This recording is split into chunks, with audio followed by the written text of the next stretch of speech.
ವಿಷಯದಲ್ಲಿ ಕಾಂಗ್ರೆಸ್ ಸರ್ಕಾರ ನುಡಿದಂತೆ ನಡೆದಿಲ್ಲ ಎಂದು ಆರೋಪಿಸಿ ಕರ್ನಾಟಕ ರಾಜ್ಯ ರೈತ ಸಂಘ ಹಾಗೂ ಹಸಿರು ಸೇನೆಯಿಂದ ಈ ದಿನ ಶಿವಮೊಗ್ಗದಲ್ಲಿ ಪ್ರತಿಭಟನೆಯನ್ನ ನಡೆಸಲಾಯಿತು. ಜಿಲ್ಲಾಧಿಕಾರಿಗಳ ಕಚೇರಿಯ ಆವರಣದಲ್ಲಿ ಪ್ರತಿಭಟನೆಯನ್ನ ನಡೆಸಿ ರಾಜ್ಯ ಸರ್ಕಾರದ ವಿರುದ್ಧ ರೈತರು ಘೋಷಣೆ ಹಾಕಿದರು. ಪ್ರಣಾಳಿಕೆಯಲ್ಲಿ ಹೇಳಿದಂತೆ ರೈತ ವಿರೋಧಿ 3 ಕೃಷಿ ಕಾಯ್ದೆಗಳನ್ನು ವಾಪಸ್ ಪಡಿಬೇಕು, ಯಾವುದೇ ಕಾರಣಕ್ಕೂ ವಿದ್ಯುತ್ ಖಾಸಗೀಕರಣ ಮಾಡಬಾರದು, ಮೈಕ್ರೋ ಫೈನಾನ್ಸ್ ಹಾವಳಿ ಕೂಡಲೇ ತಡೆಗಟ್ಟಬೇಕು ಎಂದು ಒತ್ತಾಯಿಸಿ ರೈತ ವಿರೋಧಿ ನೀತಿಗಳನ್ನು ವಿರೋಧಿಸಿ ರಾಜ್ಯಾಧ್ಯಕ್ಷ HR ಬಸವರಾಜಪ್ಪ ನೇತೃತ್ವದಲ್ಲಿ ಪ್ರತಿಭಟನೆಯನ್ನ ನಡೆಸಿದರು. ಸರ್ಕಾರ ಲಿಖಿತ ಭರವಸೆ ಕೊಟ್ಟು ಸರ್ಕಾರ ಮಾತು ಮರೆತಿದೆ ಎಂದು ರೈತರು ಆರೋಪಿಸಿದರು.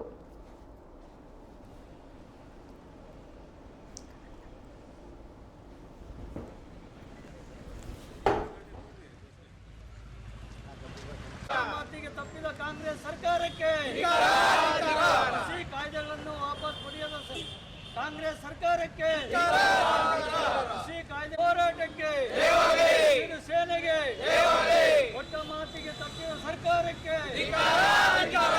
ಮಾತಿಗೆ ತಪ್ಪಿದ ಸರ್ಕಾರಕ್ಕೆ ಶಕ್ತಿ ಖಾಸಗೀಕರಣ ಮಾಡಲು ಹೊರಟಿರುವ ಕಾಂಗ್ರೆಸ್ ಸರ್ಕಾರಕ್ಕೆ ದಲಿತರ ಹಣವನ್ನು ಬೇರೆ ಕಡೆ ವರ್ಗಾವಣೆ ಮಾಡುವ ಕಾಂಗ್ರೆಸ್ ಸರ್ಕಾರಕ್ಕೆ ಸಮರ್ಪಕವಾಗಿ ಜಾರಿಗೆ ತರದ ಸರ್ಕಾರಕ್ಕೆ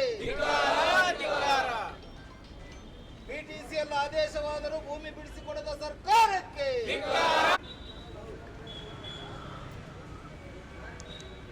ರೈತ ವಿರೋಧಿ ಕೃಷಿ ಕಾಯ್ದೆಯನ್ನು ವಾಪಸ್ ಪಡೆಯದ ಕಾಂಗ್ರೆಸ್ ಸರ್ಕಾರಕ್ಕೆ ಕಾಂಗ್ರೆಸ್ ಸರ್ಕಾರಕ್ಕೆ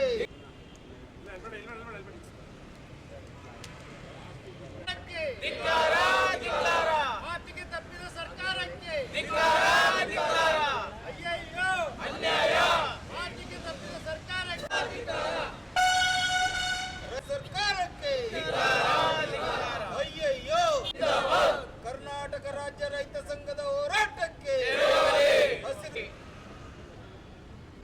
ರಾಜ್ಯ ಸರ್ಕಾರ ಏನು ಕಾಂಗ್ರೆಸ್ ನೇತೃತ್ವದ ರಾಜ್ಯ ಸರ್ಕಾರ ಆಡಳಿತ ನಡೆಸ್ತಾ ಇದೆ. ತಾಲೂಕಿನ ಒಬ್ಬ ಯೋಧ ಮಂಜುನಾಥ್ ಅಂತೇಳಿ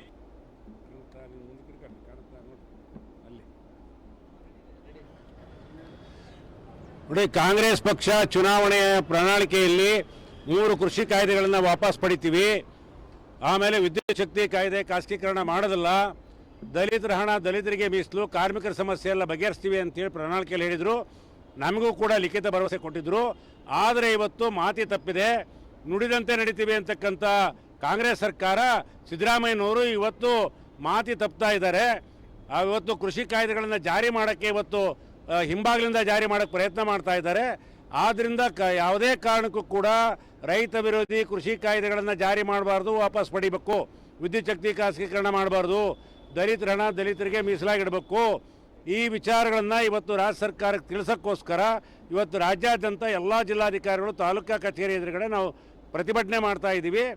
ಮಾತಿ ತಪ್ಪಿ ಸರ್ಕಾರ ಅನ್ನೋ ಕೆಟ್ಟ ಹೆಸರನ್ನ ತಗೋಬಾರ್ದು, ಸಿದ್ದರಾಮಯ್ಯನವರು ಮಾತಿನಂತೆ ನಡ್ಕೊಳ್ಬೇಕು ಅಂತ ಒತ್ತಾಯ ಮಾಡ್ತೀವಿ. ಅದಾದಮೇಲೆ ಇನ್ನೊಂದು ಬಹುಮುಖ್ಯವಾದ್ದು, ಇವತ್ತು ಮೈಕ್ರೋ ಫೈನಾನ್ಸ್ನಿಂದ ಹಾವಳಿಯಿಂದ ಇವತ್ತು ರೈತರು ಜನರು ಬಡವರು ಆತ್ಮಹತ್ಯೆ ಮಾಡ್ಕೊಳ್ತಾ ಇದ್ದಾರೆ. ರಾಜ್ಯ ಸರ್ಕಾರ ಒಂದು ಕಾಯ್ದೆ ಮಾಡಿ ಕಳಿಸಿದರೆ ರಾಜ್ಯಪಾಲರು ಮಹಾಲ್ನಾಗ ಕುತ್ಕೊಂಡು ಕಾಯ್ದೆ ವಾಪಸ್ ಕಳಿಸಿದ್ದಾರೆ, ಇದರ ಔಚಿತ್ಯ ಏನು ಅಂತ ರಾಜ್ಯಪಾಲರಿಗೆ ಪ್ರಶ್ನೆ ಮಾಡ್ತಾ ಇದ್ದೀವಿ.